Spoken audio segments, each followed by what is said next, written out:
പൗരത്വ നിയമ ഭേദഗതി നിയമം റദ്ദാക്കും എന്ന ഉറപ്പ് CPIM മാനിഫെസ്റ്റോ നൽകുന്നുണ്ട്.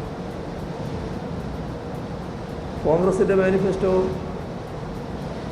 ഈ കാര്യത്തിൽ കുറ്റകരമായ മൗനമാണ് പാലിക്കുന്നത്. അപ്പോൾ പൗരത്വ ഭേദഗതി വിഷയത്തിൽ കോൺഗ്രസ് പാർട്ടി ഇതേവരെ അവരുടെ നേതൃത്വം ഒരക്ഷരം എതിരായി പറഞ്ഞിട്ടില്ല.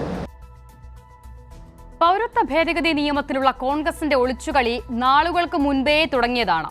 ഏറ്റവും ഒടുവിൽ തെരഞ്ഞെടുപ്പിലെങ്കിലും ഒരു നിലപാട് പറയാൻ കോൺഗ്രസ് തയ്യാറാകുമെന്ന് കരുതിയെങ്കിലും പ്രകടന പത്രികയിൽ ഇതേക്കുറിച്ച് മിണ്ടാട്ടമില്ല കോൺഗ്രസിന്.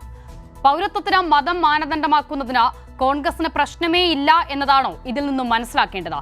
അതോ പ്രശ്നമുണ്ടെങ്കിലും ഹിന്ദുത്വ വോട്ട് ബാങ്കുകളെ ഭയന്ന് മൗനം പാലിക്കുന്നുവോ? തെരഞ്ഞെടുപ്പ് ചർച്ചകളിൽ പൗരത്വ ഭേദഗതി നിയമം ഉണ്ടാകരുതെന്ന കോൺഗ്രസ് തീരുമാനം സംഘപരിവാർ മനസ്സിനൊപ്പം അവർ എത്രമേൽ ചേർന്ന് നിൽക്കുന്നു എന്നതിന്റെ സൂചനയാണോ?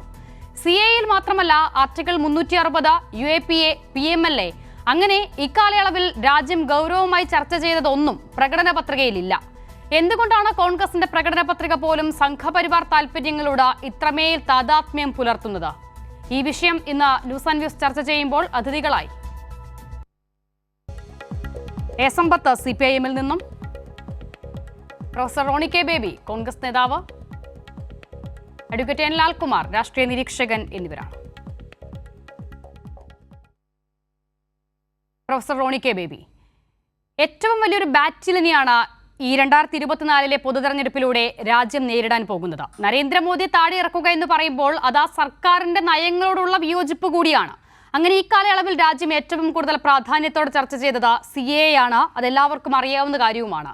പക്ഷേ ആ CAA കുറിച്ച് മിണ്ടാൻ കോൺഗ്രസിനാകുന്നില്ല. ന്യൂനപക്ഷങ്ങൾ എന്ത് വിശ്വാസ്യതയിൽ കോൺഗ്രസിനെ പിന്തുണയ്ക്കണം?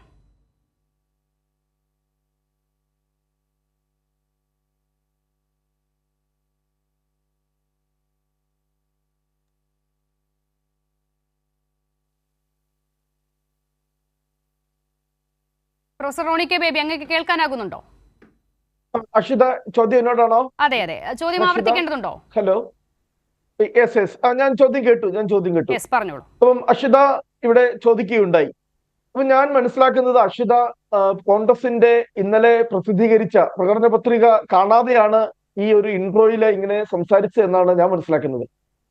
ഇന്നലെ പ്രസിദ്ധീകരിച്ച കോൺഗ്രസിന്റെ ഇലക്ഷൻ മാനിഫെസ്റ്റോയിൽ വളരെ വ്യക്തമായി തന്നെ അതിന്റെ മൈനോറിറ്റീസുമായി ബന്ധപ്പെട്ട്, ന്യൂനപക്ഷ അവകാശങ്ങളുമായി ബന്ധപ്പെട്ട് ഒന്നാമത് തന്നെ പറയുന്നുണ്ട്, we will respect and uphold the fundamental right to practice one's faith and the rights guaranteed to the religious minorities under Article 15, 16, 25, 26, 28, 29 and 30th of the Indian Constitution. വളരെ വ്യക്തമായി തന്നെ എൻ്റെ അടുത്ത് പറയുന്നുണ്ട്.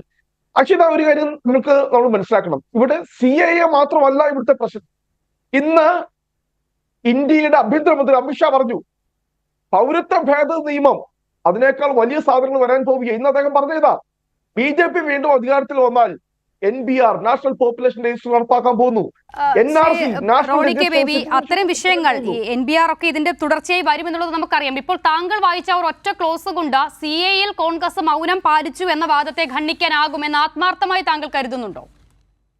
കാരണം വളരെ വ്യക്തമായി തന്നെ പറഞ്ഞിരിക്കുക. എന്താ ആർട്ടിക്കിൾ, പിന്നെ ഇവിടെ ആർട്ടിക്കിൾ 15 പറഞ്ഞിരിക്കുന്നത്, the state shall not discriminate any citizen on grounds of religion, caste, sex and place of birth, etc. ഈ സിറ്റിസൺസ് എന്ന് പറയുന്നത് എവിടെയുള്ളവരെയാണ്? അത് ഇന്ത്യ മഹാരാജ്യത്തെ പൗരന്മാരെ കുറിച്ചാണല്ലോ പറയുന്നത്. നമ്മൾ CAA-യിൽ ചർച്ച ചെയ്യുന്നത് ആരെ കുറിച്ചാണ്? അവിടെ എങ്ങനെയാണ് അക്ഷിത? ആർട്ടിക്കിൾ 15 എന്ന് പറയുന്നത് is not only applicable to the citizens of India, whoever people who are residing within the territory of India പറഞ്ഞിരിക്കുന്നത്. ആർട്ടിക്കിൾ 15 എന്ന് പറയുന്നത് സ്റ്റേറ്റ് എന്ന് പറഞ്ഞാൽ state shall not discriminate anyone. ഒരാളെ പോലും രാഷ്ട്രം, അതായത് ഇന്ത്യൻ നാഷണൽ കോൺഗ്രസ് അധികാരത്തിൽ വരുമ്പോൾ, അല്ലെങ്കിൽ 2024 ജൂണിൽ ഇന്ത്യൻ നാഷണൽ കോൺഗ്രസിന്റെ നേതൃത്വത്തിലുള്ള ഇന്ത്യ മുന്നണി അധികാരത്തിൽ വരുമ്പോൾ വളരെ വ്യക്തമായി തന്നെ പറയുന്നത്, കഴിഞ്ഞ 10 വർഷം ഇവിടെ മോദി ഭരണകൂടം ജനങ്ങളെ ജാതിയുടെയും മതത്തിന്റെയും വർഗത്തിന്റെയും വംശത്തിന്റെയും പേരിൽ തരംതിരിക്കുവാൻ, ധ്രുവീകരണം നടത്തുവാൻ കൊണ്ടുവന്ന എല്ലാ നിയമനിർമ്മാണങ്ങളും ഞങ്ങൾ വലിച്ച് അറബിക്കടലിൽ എറിഞ്ഞിരിക്കും. ഈ രാജ്യത്തെ ഈ പ്രകടന പത്രിക വായിക്കുന്ന ഒരു സാധാരണക്കാരനെ സംബന്ധിച്ചുള്ള ആശങ്കകൾ താങ്കളൊന്ന് മുഖവിലേക്കെടുക്കൂ. ആർട്ടിക്കിൾ 15 പ്രകാരം ഇതൊക്കെയും ഞങ്ങൾ അവകാശപ്പെടും, അല്ലെങ്കിൽ ഇതൊക്കെയും ഞങ്ങൾ ഉറപ്പാക്കും എന്ന് പറയുമ്പോൾ ഒരു സാധാരണക്കാരനായ ഇന്ത്യ മഹാരാജ്യത്തെ ഒരാളെ സംബന്ധിച്ചിടത്തോളം CAA എന്ന കരിനിയമത്തെക്കുറിച്ച് എന്ത് ബോധ്യമാണ് അവർക്കുണ്ടാകുക? അക്ഷിത, ഇന്ത്യ മഹാരാജ്യത്തെ മതന്യൂനപക്ഷങ്ങൾ നേരിടുന്ന പ്രശ്നങ്ങളെ മുഴുവൻ നമ്മൾ CAA എന്ന് പറയുന്ന ഒറ്റ വിഷയത്തിലേക്ക് നമ്മൾ ചുരുക്കരുത്. CAA മാത്രമല്ല ഇവിടെ ഉറപ്പായിട്ടുമല്ല, അതിനെ പല വിഷയങ്ങളായി തന്നെ കാണാമല്ലോ പ്രൊഫസർ റോണി കെ ബേബി. അങ്ങനെ നമ്മൾ CAA-യിലേക്ക് മതന്യൂനപക്ഷങ്ങൾ നേരിടുന്ന പ്രശ്നങ്ങളെ ചുരുക്കുന്നില്ല. പക്ഷേ ഈ തെരഞ്ഞെടുപ്പുമായി ബന്ധപ്പെട്ട്, അല്ലെങ്കിൽ ഈ സമീപകാലത്തെ തെരഞ്ഞെടുപ്പിനോട് അടുത്ത വേളയിൽ CAA 4 വർഷത്തെ മൗനത്തിന് ശേഷം 4.5 വർഷത്തെ മൗനത്തിന് ശേഷം നടപ്പിലാക്കുന്നതിന്റെ അജണ്ട അത് നമ്മൾ തിരിച്ചറിയണ്ടേ?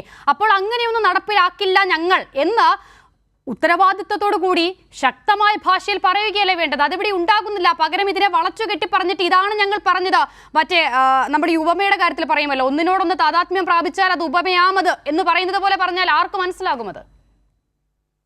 അക്ഷിത, ഇവിടെ CAA എന്ന വാക്ക് ഉപയോഗിച്ചോ ഇല്ലെന്നുള്ളതല്ല ഇവിടുത്തെ പ്രശ്നം. ഇവിടെ കോൺഗ്രസിന്റെ സമുന്നതരായ നേതാക്കൾ ഇന്ത്യയിലെ ജനസാമാന്യത്തിന് അസന്നിഗ്ധമായി ഉറപ്പ് നൽകിയിട്ടുണ്ട്. അക്ഷിത, ഇന്ത്യൻ ഭരണഘടന രൂപീകരിക്കുന്ന ചർച്ചകൾ നടക്കുന്ന സമയത്ത് അക്ഷിതയ്ക്കൊക്കെ വളരെ കൃത്യമായി തന്നെ ചരിത്രം അറിയാം. ഭരണഘടനാ നിർമ്മാണ സഭയ്ക്ക് അകത്തും പുറത്തും ഇന്ത്യ ഒരു മതാധിഷ്ഠിത രാഷ്ട്രമാക്കണമെന്ന ശക്തമായ വാദം ഉയർന്നപ്പോൾ അതിനെ പ്രതിരോധിച്ച് ചെറുത്തു തോൽപ്പിച്ച് ഇന്ത്യ ഒരു മതേതര രാഷ്ട്രമാക്കി കഴിഞ്ഞ 70-75 വർഷം ഈ രാജ്യത്തെ മതന്യൂനപക്ഷങ്ങളെ സംരക്ഷിച്ച് കൂടെ നിർത്തിയത് കോൺഗ്രസ് ഇവിടെ ഒരു ഭരണഘടനയ്ക്ക് രൂപം നൽകിയതുകൊണ്ടാണ്. അപ്പോൾ ഞങ്ങൾ കൃത്യമായി തന്നെ കമ്മിറ്റ്മെന്റ് ഈ രാജ്യത്തിന് ഭരണഘടനയുണ്ട്. ആ ഭരണഘടനയിൽ ന്യൂനപക്ഷ അവകാശങ്ങൾ ഒരു ന്യൂനപക്ഷ വിഭാഗത്തെ പോലും മാറ്റി നിർത്താതെ എല്ലാവരെയും കൂട്ടിനിർത്തുന്ന, ഇപ്പോൾ ഒരിക്കലും കോൺഗ്രസിന്റെ ന്യൂനപക്ഷങ്ങളോടുള്ള കമ്മിറ്റ്മെന്റ്, അതുകൊണ്ട് ഞാൻ ഇവിടെ കൃത്യമായി തന്നെ പറഞ്ഞു, CAA എന്ന് പറയുന്ന വിഷയത്തിൽ മാത്രമല്ല ഇവിടെ ഈ മതന്യൂനപക്ഷം വളരെ വ്യക്തമായിട്ട് തന്നെ അറിയാം. BJP-യുടെ ഭരണകൂടം വീണ്ടും അധികാരത്തിൽ വന്നാൽ ഈ രാജ്യത്തെ കണക്കെടുത്ത് 2025 RSS രൂപം കൊണ്ടിട്ട് 100 വർഷങ്ങൾ തികയാണ്. അവരുടെ ലക്ഷ്യം ഇന്ത്യ ഒരു മതാധിഷ്ഠിത രാഷ്ട്രമാക്കുക എന്നുള്ളതാണ്. അപ്പോൾ ആ മതാധിഷ്ഠിത രാഷ്ട്രത്തിനെതിരെയുള്ള പോരാട്ടത്തിൽ CAA എന്ന് പറയുന്നത് മാത്രമല്ല നമ്മൾ ഫോക്കസ് ചെയ്യേണ്ടത്.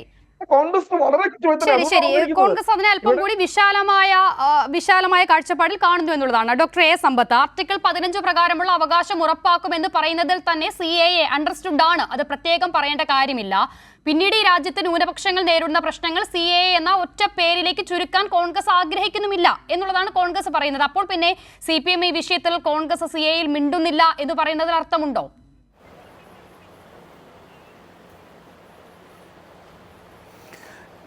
നമ്മൾ 18ാമത് ലോക്സഭയിലേക്ക് നടക്കുന്ന ഈ തെരഞ്ഞെടുപ്പ് നാളിതുവരെ നടന്നിട്ടുള്ള തെരഞ്ഞെടുപ്പ്, എല്ലാ തെരഞ്ഞെടുപ്പുകളും പ്രാധാന്യമുള്ളത് തന്നെയാണ്. പക്ഷേ ഈ തെരഞ്ഞെടുപ്പിന് മറ്റൊരു പ്രത്യേകത കൂടിയുണ്ട്. ആ പ്രത്യേകത എന്നുള്ളത് ഇന്ന് ഈ RSS അതിൻ്റെ ശതാബ്ദി ആഘോഷിക്കാൻ പോവുകയാണ് 2025 ആകുമ്പോൾ. ഈ രാഷ്ട്രത്തിൻ്റെ ഭരണഘടനയെ തന്നെ തള്ളിപ്പറഞ്ഞവർ, ഈ രാഷ്ട്രത്തിൻ്റെ ഭരണഘടനയെ തന്നെ മാറ്റിയെഴുതണം എന്ന് പരസ്യമായി പ്രഖ്യാപിച്ചിട്ടുള്ളവർ, എല്ലാ സാമ്പത്തിക നീതിയും സാമൂഹിക നീതിയെയും വെല്ലുവിളിക്കുന്നവർ, ചാതുർവർണ്ണ വ്യവസ്ഥ അടിച്ചേൽപ്പിക്കുന്നതിന് വേണ്ടിയുള്ള എല്ലാ പരിശ്രമവും നടത്തുന്നവർ, അവർ ഇപ്പോൾ ഭരണകൂടത്തിൻ്റെ മുഖ്യസ്ഥാനത്തേക്ക്, കേന്ദ്രസ്ഥാനത്തേക്ക്, സെൻട്രൽ സ്റ്റേജിലേക്ക് വന്നു കഴിഞ്ഞു. ഞാൻ എന്താ ഇത് പറഞ്ഞതെന്ന് ചോദിച്ചാൽ, ഞാൻ അധിക നേരം എടുക്കുകയല്ല. പ്രൊഫസർ റോണി പറഞ്ഞതിനോട് ഞാൻ അദ്ദേഹത്തോടുള്ള എല്ലാ സ്നേഹവും ബഹുമാനവും, അത് ഇനി സംസാരിക്കാനുള്ള ശ്രീ ലാലിനോടുമുള്ള സ്നേഹവും ബഹുമാനവും നിലനിർത്തിക്കൊണ്ട് തന്നെ ഇക്കാര്യത്തിൽ CPIM-ൻ്റെ വ്യക്തമായ നിശ്ചയദാർഢ്യത്തോടു കൂടിയുള്ള ഒരു നിലപാടുണ്ട്. ആ നിലപാടെന്താണ്? CPIM-ൻ്റെ പ്രകടന പത്രികയിൽ അസന്നിഗ്ധമായി പറഞ്ഞിട്ടുള്ള കാര്യം, ഈ CAA പൗരത്വ നിയമ ഭേദഗതി, UAPA, അതുപോലെ തന്നെ ഇന്ന് നിലവിലുള്ള ഭേദഗതി ചെയ്യപ്പെട്ട് വന്നിട്ടുള്ള prevention of money laundering act, അതുകൊണ്ടാണ് എൻഫോഴ്സ്മെൻറ്റ് ഡയറക്ടറേറ്റിനെ ഈ വിധത്തിൽ BJP-യുടെ ഒരു ഗൂണ്ടാപ്പടയായി രാഷ്ട്രീയ പ്രതിയോഗികളെ വകവരുത്തുന്നതിന് വേണ്ടി, അവരെ വഴിക്ക് വരുത്തുന്നതിന് വേണ്ടി, ഭീഷണിപ്പെടുത്തുന്നതിന് വേണ്ടി ജയിലിലേക്ക് പോകുന്നുവോ അല്ല BJP-യിൽ ചേരുന്നുവോ എന്നുള്ള ചോദ്യം അത്തരത്തിൽ ഉന്നയിക്കുന്നതുമായി ബന്ധപ്പെട്ടല്ല. ഈ ജനവിരുദ്ധ നിയമങ്ങളെല്ലാം റദ്ദാക്കും എന്ന് CPIM പറയുന്നു. മറ്റേതൊരു പാർട്ടി അത്തരത്തിൽ പറയുന്നു? CPI അല്ലാതെ, CPIM-ഉം CPI അല്ലാതെ. ഇക്കാര്യത്തിൽ പ്രധാനപ്പെട്ട മതനിരപേക്ഷ പാർട്ടിയാണെന്ന് സ്വയം അവകാശപ്പെടുന്ന കോൺഗ്രസ് ഇവിടെ നിശബ്ദത പാലിക്കുകയല്ലേ? 1. 2, ഇന്ത്യൻ ഭരണഘടനയുടെ അനുച്ഛേദം 370 ആ അനുച്ഛേദം 370 അനുസരിച്ചാണ് ജമ്മു കാശ്മീരിനൊരു പ്രത്യേക പദവി നൽകിക്കൊണ്ട് എനിക്ക് ഇത് സമയച്ചുരുക്കം കൊണ്ട് അതിൻ്റെ നാൾവഴികളെല്ലാം പറയാനായി കഴിയില്ല.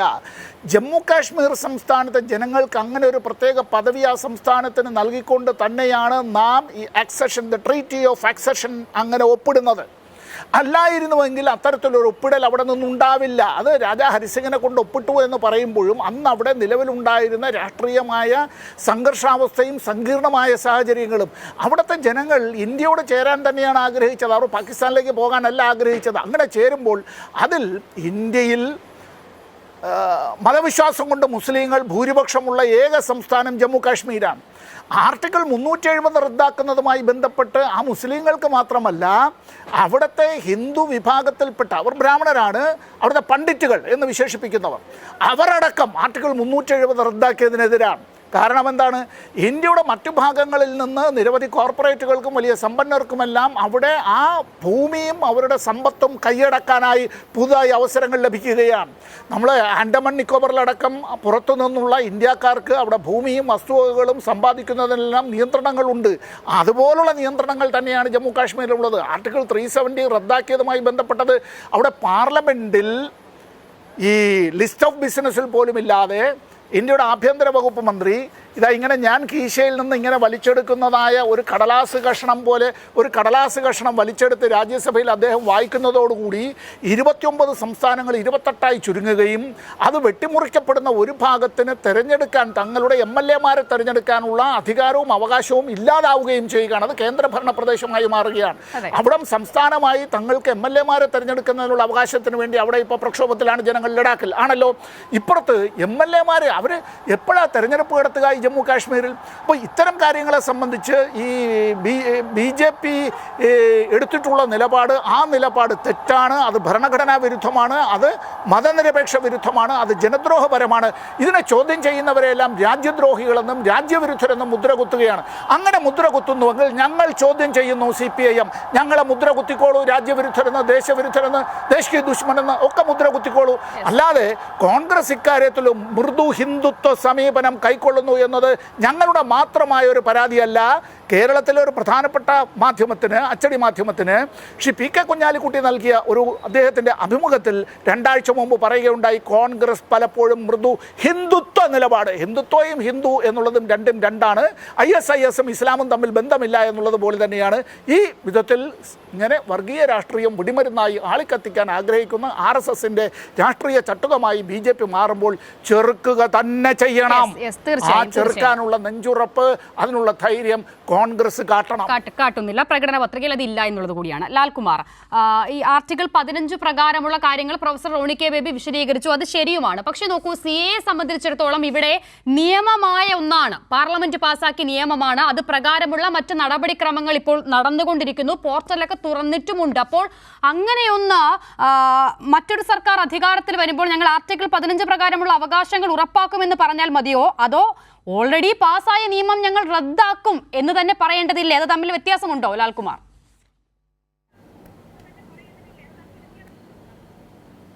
അല്ല അസിതയോട് ആരാ പറഞ്ഞത് ആർട്ടിക്കിൾ 15 പ്രകാരം ഇത് ശരിയാണെന്ന്? റോണി കെ ബേബി അല്ലേ പറഞ്ഞത്? അങ്ങനെ അത് ശരിയാണെന്നൊരു സ്റ്റേറ്റ്മെന്റ് അസിതയെ പോലൊരു മാധ്യമ പ്രവർത്തകർ പറയാൻ പാടില്ല. മതമോ ജന്മസ്ഥലമോ നോക്കാതെ പൗരത്വം ഉറപ്പാക്കണം എന്നുള്ളതല്ലേ? അല്ല, വെയിറ്റ് അല്ല, റോണി കെ ബേബി അങ്ങനല്ല പറഞ്ഞത്. റോണി കെ ബേബിയുടെ സ്റ്റേറ്റ്മെന്റ് ആർട്ടിക്കിൾ 15 സിറ്റിസണും അല്ല നോൺ സിറ്റിസണും അല്ല എല്ലാവർക്കും ആപ്ലിക്കബിൾ എന്നാണെന്ന് പറഞ്ഞത്. അങ്ങനെ സിറ്റിസണും നോൺ സിറ്റിസണും ആപ്ലിക്കബിൾ ആവുകയാണെങ്കിൽ ഇവർക്കെല്ലാം വരില്ലേ എന്നുള്ളതാണ് പറഞ്ഞത്. അതാണോ പറഞ്ഞതെന്ന് റോണി കെ ബേബിയോട് ചോദിച്ചേ, അത് കഴിഞ്ഞ് ഞാൻ പറയാം. റോണി കെ ബി അതാ ഈ ഫ്ലോറിൽ പറഞ്ഞത്.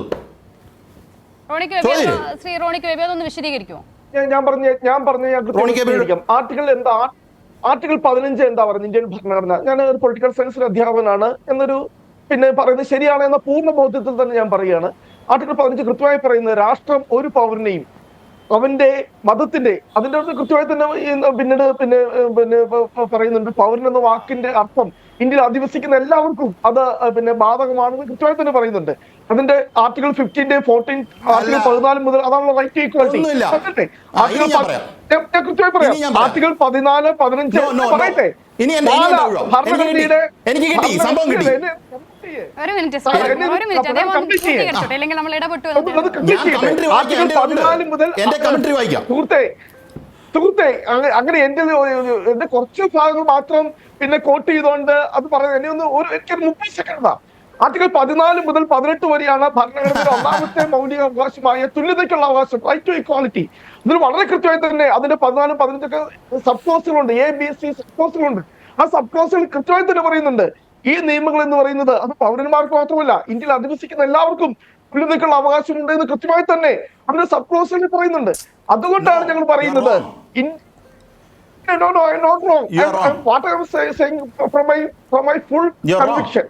കൃത്യമായ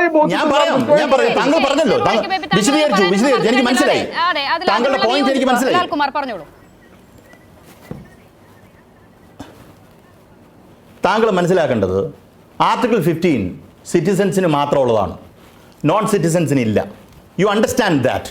ഇത് നമ്മൾ എല്ലാ ദിവസവും പണിയെടുത്തുകൊണ്ടിരിക്കുന്ന ആൾക്കാരാണ്.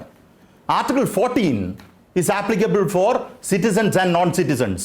അതിനകത്ത് ആർട്ടിക്കിൾ 14 ഉപയോഗിച്ചിരിക്കുന്ന വാക്ക് പേഴ്സൺ എന്നാണ്. നിങ്ങൾ ഇപ്പോൾ എടുത്ത് നോക്കിക്കോ. ആർട്ടിക്കിൾ 14 ഉപയോഗിച്ചിരിക്കുന്ന പേഴ്സൺ എന്നാ, എനി പേഴ്സൺ എന്നാ. ആർട്ടിക്കിൾ 15 ഉപയോഗിച്ചിരിക്കുന്ന വാക്ക് സിറ്റിസൻസ് എന്നാണ്. ഞാനത് കൃത്യമായി ഞാൻ പറഞ്ഞുതരാം എന്താണ്. Constitution law J N Pandey page number 142. The guarantee under Article 15 is available to citizens only and not to every person whether citizen or non-citizen as under Article 14. Article 14 ഈ പറയുന്ന നോൺ സിറ്റിസനും സിറ്റിസണുമുള്ള ഡിസ്ക്രിമിനേഷൻ ഇല്ലാത്ത അവസ്ഥ 15 വരുന്നില്ല. 15 ആ ഡിസ്ക്രിമിനേഷൻ ഉണ്ട്. ഇത് കോൺസ്റ്റിറ്റ്യൂഷൻ ലോ എക്സ്പെർട്ട് എഴുതിയതാ. താങ്കൾ പറഞ്ഞാൽ ഞാൻ സമ്മതിക്കത്തില്ലല്ലോ. താങ്കൾ പറയാൻ ശ്രമിച്ച വാദം ഈ പറയുന്ന 14 തൊട്ട് 18 വരെയുള്ള എല്ലാവർക്കും ആപ്ലിക്കബിൾ ആണ്. നിക്ക് വെയിറ്റ് ഞാൻ പറഞ്ഞു തീർക്കട്ടെ. താങ്കളുടെ പോയിന്റ് ഞാൻ എടുത്തു, എനിക്ക് കാര്യം മനസ്സിലായി. താങ്കൾ പറഞ്ഞത് അപ്പാരന്റ്ലി തെറ്റാണ്. അതിപ്പം അതിന് ഒരു സംശയവുമില്ല. Objectively you are wrong. Article 15 state shall not discriminate against any citizen or grounds only of religion, race, caste, sex, place of birth or any of them എന്ന് പറയുന്നുണ്ടല്ലോ. അപ്പോൾ അതായിരിക്കണം അദ്ദേഹം കോട്ട് ചെയ്തത്. അങ്ങനെ ഒരു മിനിറ്റ് ഞാൻ അങ്ങനെ പറയുകയല്ല. ഞാൻ പറയുന്നത് എനിക്കറിയാമല്ലോ അസിത. അതെ പറഞ്ഞോളൂ അസിത. ഞാൻ പറയുന്ന കേൾക്കൂ അസിത. സിറ്റിസൺ എന്ന് പറയുന്നത് ഈ നാട്ടിൽ നിൽക്കുന്നവരെല്ലാം സിറ്റിസൺസ് അല്ല. നമ്മൾ റെഫ്യൂജിയായി വരുന്ന റിലീജിയസ് പെർസിക്യൂഷന്റെ ഭാഗമായി പാകിസ്ഥാനിലോ മറ്റ് രാജ്യങ്ങളിലോ നിൽക്കുന്നവൻ ഒരിക്കലും പൗരനല്ല. അവൻ ഇവിടെ വന്നാലും പൗരനാകില്ല. ഇവിടെ നിൽക്കുന്ന ഇന്ത്യൻ പൗരന്മാരെ സ്റ്റേറ്റ് ഒരുപോലെ ട്രീറ്റ് ചെയ്യണമെന്നാണ് ആർട്ടിക്കിൾ 15 പറയുന്നത്. അത് അസിതയ്ക്ക് കാര്യം മനസ്സിലാകത്തോണ്ടാണ്. ഇന്ത്യയിൽ നിൽക്കുന്ന ഇന്ത്യൻ ടെറിട്ടറിക്കകത്ത് നിൽക്കുന്ന ആൾക്കാരെ പൗരന്മാരായിട്ടുള്ളവരെ ഈ ഡിസ്ക്രിമിനേഷൻ വരാൻ പാടില്ല. ഈ ആർട്ടിക്കിൾ 15 എന്ന് പറഞ്ഞ കാര്യം എടുത്തു കഴിഞ്ഞാൽ നിങ്ങൾ പാകിസ്ഥാനിൽ നിൽക്കുന്നവരെ ഡിസ്ക്രിമിനേറ്റ് ചെയ്യാമെന്ന് അദ്ദേഹം ആ വാദം പറഞ്ഞപ്പോൾ ഞാൻ ചോദിച്ചിരുന്നു. അദ്ദേഹം ആ വാദം പറഞ്ഞപ്പോൾ ഞാൻ ചോദിച്ചിരുന്നു, അപ്പോൾ ഈ സിറ്റിസൺ എന്ന് പറയുന്നത് അതാണല്ലോ ഈ CAA എന്ന് പറയുന്നത്. അപ്പോൾ അദ്ദേഹം പറഞ്ഞത് അത് അങ്ങനെയല്ല എന്നാണ്. അദ്ദേഹം തന്നെ പറഞ്ഞതുപോലെ അദ്ദേഹം പൊളിറ്റിക്കൽ സയൻസിന്റെ അധ്യാപകൻ കൂടി ആയതുകൊണ്ടാണ് ഞാൻ ആ വിഷയത്തിൽ കൂടുതൽ ഇടപെടാതിരുന്നത്. നമുക്ക് അതിൽ അറിവില്ലായ്മ ഉണ്ടാകാമല്ലോ. അസിത ആദ്യം പറഞ്ഞത് ശരിയാണ്, അതാണ് കറക്റ്റ്. അസിതയ്ക്ക് പറ്റിപ്പോയത് അദ്ദേഹം പറഞ്ഞപ്പോൾ അദ്ദേഹത്തിന്റെ കൂട്ടത്തിൽ പൊളിറ്റിക്കൽ സയൻസ് അധ്യാപനാന്ന് പറഞ്ഞ അസിത അതുവഴിയാൻ പോയി. You are right. ആദ്യം അസിത പറഞ്ഞ ശരിയാണ്. എന്തുകൊണ്ടാണെന്നറിയോ? ഈ പറഞ്ഞ ട്രിക്ക് ഉപയോഗിച്ച് ഇതിൽ നിന്ന് രക്ഷപ്പെടാൻ പറ്റില്ല എന്ന് പറയാൻ വേണ്ടിയിട്ട് തന്നെയാണ് പൊളിറ്റിക്കൽ ഡിബേറ്റുകളിലും ഈ രാജ്യത്തെ ഈ പറയുന്ന കോൺസ്റ്റിറ്റ്യൂഷണൽ കാര്യത്തിലും പോളിറ്റിയിലും ഇവർ ഇടപെടുന്നത് ഒരാത്മാർത്ഥവുമില്ലാത്ത ആർഗ്യുമെന്റാന്ന് പറയാൻ വേണ്ടിയിട്ടാണ് ഞാൻ ഇത്രയും പറഞ്ഞത്. അല്ലെങ്കിൽ ഞാനത് പിടിക്കത്തില്ലായിരുന്നു. കാര്യം അദ്ദേഹത്തിന്റെ അക്കാഡമിക് ക്രിഡൻഷ്യലിനെ ഒന്നും ചോദ്യം ചെയ്യേണ്ട കാര്യം എനിക്കില്ല. ഒരു പൊളിറ്റിക്കൽ ഡിബേറ്റ് ഇപ്പോൾ കേരളത്തിന് സംസ്ഥാനത്തെ രാഷ്ട്രീയം മുന്നോട്ട് വെക്കുന്ന കോൺഗ്രസിന്റെ മുഖമായ ഒരാൾ വന്നിരുന്ന് ഇതാണ് അദ്ദേഹത്തിന്റെ കണ്ടൻഷൻ. ഈ കണ്ടൻഷനാണ് ഇവർ രാജ്യം മൊത്തം പറയുന്നത്. ഈ കണ്ടൻഷൻ ഇപ്പൊ നോക്കൂ, ഒരു ബ്ലാങ്കറ്റ് സ്റ്റേറ്റ്മെന്റ് ആർട്ടിക്കിൾ 28, 26, 5 തൊട്ട് 30 വരെ ഉള്ളതെല്ലാം ഇവർ സംരക്ഷിക്കും. ഇവർ സംരക്ഷിക്കുകയൊന്നും വേണ്ടല്ലോ. ഈ നാട്ടിൽ ഉള്ള ഗവൺമെന്റ് എല്ലാം സംരക്ഷിക്കേണ്ടതായിട്ടുള്ള കാര്യം അത്. ആ വാല്യൂസ് അപ്ഹോൾഡ് ചെയ്യേണ്ടത് ഇവിടെ ഗവൺമെന്റ് ആരുണ്ടോ, സ്റ്റേറ്റ് എന്ന് പറയുന്ന ഡെഫിനേഷനിൽ വരുന്ന ആരൊക്കെ ഉണ്ടോ അവരെല്ലാം അപ്ഹോൾഡ് ചെയ്യേണ്ട വാല്യൂസാണ്. അതിന് ഇവരെന്നെ പ്രത്യേകിച്ച് വേറെ എന്തെങ്കിലും ചെയ്യണോ? ഇവർ അധികമായി ചെയ്യേണ്ട കാര്യം എന്താ? അധികമായി ചെയ്യേണ്ടത് CAA ആണ്. ഞാൻ അതുകൊണ്ടാണ് പറഞ്ഞു വരുന്നത്. എൻ്റെ പോയിന്റ് ഞാൻ ക്ലിയർ ആക്കാം. ഇവർ അധികാരത്തിലേക്ക് വന്നാൽ, അല്ലെ ഇന്ത്യ മുന്നണി അധികാരത്തിലേക്ക് വന്നാൽ, കോൺഗ്രസ് അധികാരത്തിലേക്ക് വന്നാൽ ആദ്യം എന്ത് ചെയ്യണം? ഈ പറയുന്ന ഭരണഘടനാ വിരുദ്ധമായി ചെയ്തിരിക്കുന്ന, ഭരണഘടനമായി അല്ലെങ്കിൽ ഈ പറയുന്ന മതത്തിനെ അടിസ്ഥാനപ്പെടുത്തി ആർട്ടിക്കിൾ 14 പോലും വയലേറ്റ് ചെയ്യുന്ന രീതിയിൽ ചെയ്തിരിക്കുന്ന ലെജിസ്ലേഷൻ നിങ്ങൾ അൺഡു ചെയ്യണം എന്നാണ് പറയേണ്ടത്. അത് പറയാൻ ഇവർക്ക് ഗട്ട്സ് ഇല്ല. അപ്പൊ ബ്ലാങ്കറ്റ് സ്റ്റേറ്റ്മെന്റ് പറയാണ് 25 തൊട്ട് 30 വരെയുള്ള, ഈ 25 തൊട്ട് 30 വരെയുള്ള അല്ല ഭരണഘടനയിലെ എല്ലാ പ്രൊവിഷനുകളും നിങ്ങൾ അപ്ഹോൾഡ് ചെയ്യണം. മൈനോറിറ്റിയുടെ മാത്രമല്ല, മെജോറിറ്റിയുടെ എല്ലാം ചെയ്യണം.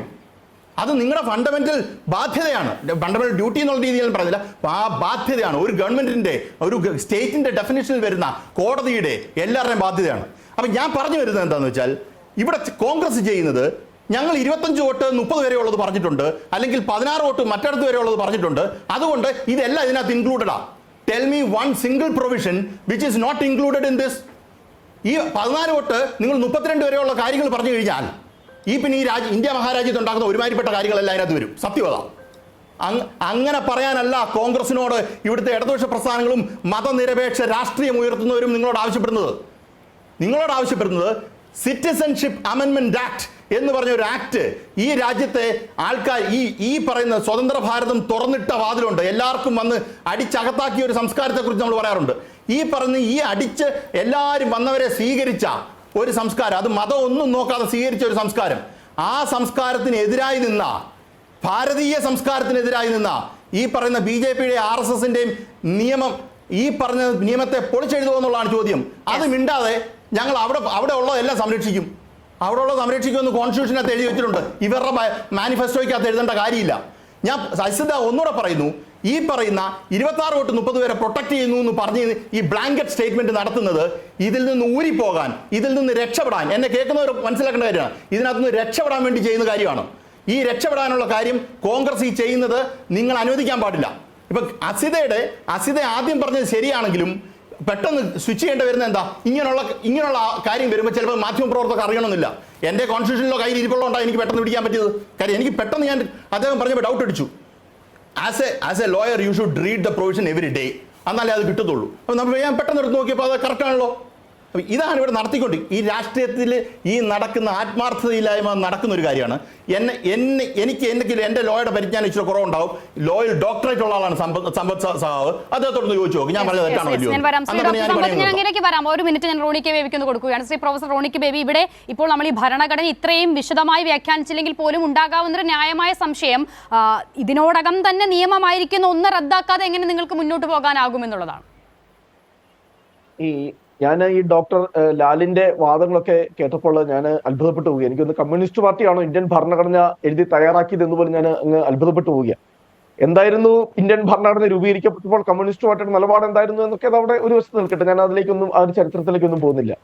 ഇവിടെ ഭരണഘടനയുടെ ആർട്ടിക്കിളുകൾ കൃത്യമായി ഇവിടെ ഞാൻ പറഞ്ഞപ്പോൾ ഞാൻ 15 എന്നൊരു സ്പെസിഫിക് ആയിട്ട് എടുത്തല്ല ഞാൻ പറഞ്ഞത്. അത് ഇന്ത്യൻ ഭരണഘടനയിലെ ഫണ്ടമെന്റൽ റൈറ്റ്സ്, മൗലിക അവകാശങ്ങൾ, ആ മൗലിക അവകാശങ്ങൾ കൃത്യമായി തന്നെ അത് സംരക്ഷിക്കപ്പെടൂ. ഈ അവകാശങ്ങളെല്ലാം എന്ന് പറയുന്നത് CAA എന്ന് പറയുന്ന ഒരൊറ്റ പ്ലാറ്റ്ഫോമിലേക്ക് ചുരുക്കരുത്. അതിനേക്കാൾ അതിഭീകരമായിട്ടുള്ള വിഷയങ്ങളാണ്, പ്രശ്നങ്ങളാണ് ഈ രാജ്യത്തെ ന്യൂനപക്ഷങ്ങൾ. അല്ലാതെ ഈ രാജ്യത്തെ ഈ ഇന്ത്യയുടെ കാശ്മീർ മുതൽ കന്യാകുമാരി വരെയും കച്ച് മുതൽ അരുണാചൽ പ്രദേശ് വരെയും ഈ 4 അതിരുകൾക്കുള്ളിൽ ഈ രാജ്യത്ത് അധിവസിക്കുന്നവർ, ഒരു വിദേശി ആയിക്കോട്ടെ സ്വദേശി ആയിക്കോട്ടെ. ഞാൻ തുറന്നു ചോദിച്ചോട്ടെ, ചില സംഘപരിവാർ ഹാൻഡിലുകളും ഇത് പറയുന്നത് കേട്ടിട്ടുണ്ട്. ഇപ്പോൾ താങ്കൾ പറയാതെ പറയുന്നത് CAA ഈ രാജ്യത്തെ പൗരന്മാരെ ബാധിക്കുന്നതല്ല, അതുകൊണ്ട് അതീവമായ ആശങ്ക നമുക്കതിൽ ഉണ്ടാകേണ്ടതില്ല എന്നുള്ളതാണോ? ഞാൻ അങ്ങയുടെ വാക്കുകളിൽ നിന്ന് ആ സ്റ്റാൻഡ് കൃത്യമായി ഞാനിവിടെ കൃത്യമായി 100% ഞാൻ അടിവരായിട്ട് പറയും. ഈ രാജ്യത്ത് അധിവസിക്കുന്ന ഇന്ന് 2024 ഇന്നേ ദിവസം ഈ രാജ്യത്ത് അധിവസിക്കുന്ന ഒരു വ്യക്തിയെയും അവന്റെ ജാതിയുടെയോ മതത്തിന്റെയോ ഭാഷയുടെയോ വർണ്ണത്തിന്റെയോ ലിംഗത്തിന്റെയോ, അത് ഏത് ആർട്ടിക്കിൾ, ഇനി 14 15 ഞാനും ഡോക്ടർ അതിനെ തർക്കിക്കേണ്ടതില്ല. ഇന്ത്യൻ ഭരണഘടന ബൈബിളായി, വിശുദ്ധ ഗ്രന്ഥമായി, ഏറ്റവും വലിയ ഖുർആനായി അല്ലെങ്കിൽ ഭഗവത്ഗീതയായി ഏറ്റവും വിശുദ്ധ ഗ്രന്ഥമായി കാത്തു സൂക്ഷിച്ചുകൊണ്ട് ഒരു വ്യക്തിയെ പോലും ഈ രാജ്യത്ത് അധിവസിക്കുന്ന അവനെ ജാതിയുടെ മതത്തിന്റെയോ ഭാഷയുടെ അടിസ്ഥാനത്തിൽ വേർതിരിക്കുവാൻ ഇന്ത്യൻ നാഷണൽ കോൺഗ്രസ് തയ്യാറാവില്ല. അത് ഈ രാജ്യത്തെ 145 കോടി ജനങ്ങൾക്ക് ഞങ്ങൾ നൽകുന്ന ഗ്യാരണ്ടിയാണ്. അതിനപ്പുറത്തേക്ക് ഒരു ചർച്ച കാരണം കോൺഗ്രസിന്റെ പ്രാണവായു എന്ന് പറയുന്നത് മതവിശ്വാസം, പിന്നെ എന്തുകൊണ്ടാണ് ഭരണഘടന അത്രയും പ്രധാനപ്പെട്ട ഒരു വാഗ്ദാനം പ്രകടന പത്രികയിൽ ഉൾക്കൊള്ളിക്കാൻ നിങ്ങൾക്ക് കഴിയാതെ പോയത്? ഇപ്പോൾ പ്രൊഫസർ റോണി കെ ബേബി ഉൾപ്പെടെയുള്ളവർ ഇത് കേരളത്തിലാണല്ലോ പറയുന്നത്. കേരളത്തിൽ CA വിഷയത്തെ എങ്ങനെയാണ് കൈകാര്യം ചെയ്യുന്നതെന്ന് നമുക്ക് അറിയാവുന്നതാണ്. ഈ നിലപാട് ഉത്തരേന്ത്യയിൽ എടുക്കാൻ എന്തുകൊണ്ട് ധൈര്യം ഉണ്ടാകുന്നില്ല? ഞാനൊരു കാര്യം വളരെ ഈ CAA വിരുദ്ധ പോരാട്ടത്തിൽ എവിടെയാണ് കോൺഗ്രസ് പുറകോട്ട് പോയിരിക്കുന്നത്? കൃത്യമായി തന്നെ പറഞ്ഞു. പാർലമെന്റിൽ കൊണ്ടുവന്നപ്പോൾ തന്നെ പാർലമെന്റിൽ ചർച്ചയായ വിഷയം തൊട്ട് അത് വോട്ടിങ്ങിന്റെ വിഷയം തൊട്ട് അതുമായി ബന്ധപ്പെട്ട് രാജ്യമെമ്പാടും സമരങ്ങൾ നടന്ന ആ കോവിഡിന് മുന്നോടിയുള്ള കാലഘട്ടം മുതൽ ഈ രാജ്യത്തൊക്കെ ഈ കേരള സംസ്ഥാനത്തിൽ ഞാനൊക്കെ എത്രയോ കിലോമീറ്ററുകൾ ഞങ്ങൾ ഇവിടെ ഭരണഘടനാ സംരക്ഷണ ജാഥകൾ, റാലികൾ, ഞാൻ കേരളം മുഴുവൻ കോൺഗ്രസിനെ പ്രതികരിച്ചുകൊണ്ട് ഞാൻ മലപ്പുറം ഉൾപ്പെടെ എന്റെ കോട്ടയത്ത് എത്രയോ ദൂരെയാണ് വാളാഞ്ചേരി പരിശോധിക്കണം, അവിടെ വരെ ഉൾപ്പെടെ മണിക്കൂറുകൾ ഞാൻ കോൺഗ്രസിന് വേണ്ടി ഈ പൗരത്വ ഭേദഗതി നിയമത്തിനെതിരെ ഞങ്ങൾ സംസാരിച്ചവരാണ്. കോൺഗ്രസ് കൃത്യമായി അതിനകത്ത് എന്തിനാണ് CPM ഞങ്ങൾ അതിൻ്റെ അകത്ത് വെള്ളം ചേർത്തോ, ഞങ്ങൾ അങ്ങനെ ഒരു നിലപാടില്ല കോൺഗ്രസിന്. അപ്പൊ ഇതിന്റെ ചരിത്രം എത്രമാത്രം ശക്തമായി ഞങ്ങൾ പോരാടിയാണ് ഈ രാജ്യത്തിന് ഭരണം ചെയ്ത്. ഞങ്ങളുടെ കമ്മിറ്റ്മെന്റ്, കോൺഗ്രസിന്റെ കമ്മിറ്റ്മെന്റ്, ഞങ്ങളുടെ കമ്മിറ്റ്മെന്റ് ഈ ഭരണ പോരാട്ടം മുഴുവൻ ഞാൻ പറഞ്ഞല്ലോ CAA അല്ല, മണിപ്പൂരിലെ വിഷയങ്ങൾ രാജ്യത്തെ മതന്യൂനപക്ഷങ്ങൾ, ഈ രാജ്യത്തെ എല്ലാ മതന്യൂനപക്ഷങ്ങളും മാത്രം പ്രശ്നമാണോ? ദളിതർ, ആദിവാസികൾ, പിന്നോക്ക വിഭാഗക്കാർ, ഇതൊരു ജാതിയുടെ മതത്തിന് മാത്രം വിഷയമല്ല. ഈ രാജ്യത്തെ ഇവിടെ പ്രധാനപ്പെട്ട ഡോക്ടർ സമ്പത്ത് പറഞ്ഞതുപോലെ 2025 കാരണം അവർക്ക് അജണ്ടയാണ് RSS രൂപം കൊണ്ട് 100 വർഷം ഈ രാജ്യത്തെ. ശരിയാണ്. ഇതിപ്പോൾ ഈ രാജ്യത്തെ സംബന്ധിച്ചിടത്തോളം ഏതെങ്കിലും പ്രത്യേക മതവിഭാഗത്തിന്റെയോ പ്രത്യേക ന്യൂനപക്ഷങ്ങളുടെയോ ഒന്നും പ്രശ്നമാകില്ല. നമ്മൾ അതിനെ അങ്ങനെ കാണുകയും വേണ്ട. പക്ഷെ നോക്കൂ, ഈ രാജ്യം ഇപ്പോൾ നേരിട്ടുകൊണ്ടിരിക്കുന്ന ഏറ്റവും ഭീതിതമായ അവസ്ഥ എന്തുകൊണ്ട് നിങ്ങൾക്ക് മനസ്സിലാകുന്നില്ല? നിങ്ങൾ ഇതിനെ ഒരു വിശാലമായ ആംഗിളിൽ കാണുമ്പോൾ ഇന്ന് ഈ രാജ്യം നേരിടുന്ന ഏറ്റവും വലിയ പ്രശ്നം മുസ്ലിങ്ങളോട് RSS പുലർത്തുന്ന സമീപനം തന്നെയാണ്. അത് നമ്മൾ ഉറക്കെ പറയണ്ടേ? അവിടെ മൗനം പുലർത്തി അതൊരു വലിയ വിഭാഗമാണ്, അവർ മാത്രമല്ല എന്ന് പറഞ്ഞത് കൊണ്ട് കാര്യമില്ലല്ലോ. Roni K Baby, doctor A Sampath, നോക്കൂ, അങ്ങനെ തന്നെ നമ്മൾ ആ വിഷയത്തെ അഡ്രസ്സ് ചെയ്യേണ്ടതില്ലേ? എല്ലാ ന്യൂനപക്ഷങ്ങളും ഇവിടെ വേട്ടയാടപ്പെടുന്നുണ്ട്. മണിപ്പൂരിൽ നമ്മൾ കണ്ടത് അതാണ്, ആദിവാസികളോട് നമ്മൾ കാണുന്നത് അതാണ്, മറ്റു ന്യൂനപക്ഷങ്ങളോട് നമ്മൾ കാണുന്നത് അതാണ്. പക്ഷേ അതിനപ്പുറം ഈ രാജ്യത്ത് ജീവിക്കാൻ കഴിയാത്തൊരവസ്ഥയിലേക്ക് ഒരു മതവിഭാഗം മാത്രം പോകുന്നതിനെ അങ്ങനെ തന്നെ പറയണ്ടേ? പേരെടുത്തു തന്നെ നമ്മൾ പറയേണ്ടതില്ലേ ഡോക്ടർ A സമ്പത്ത്?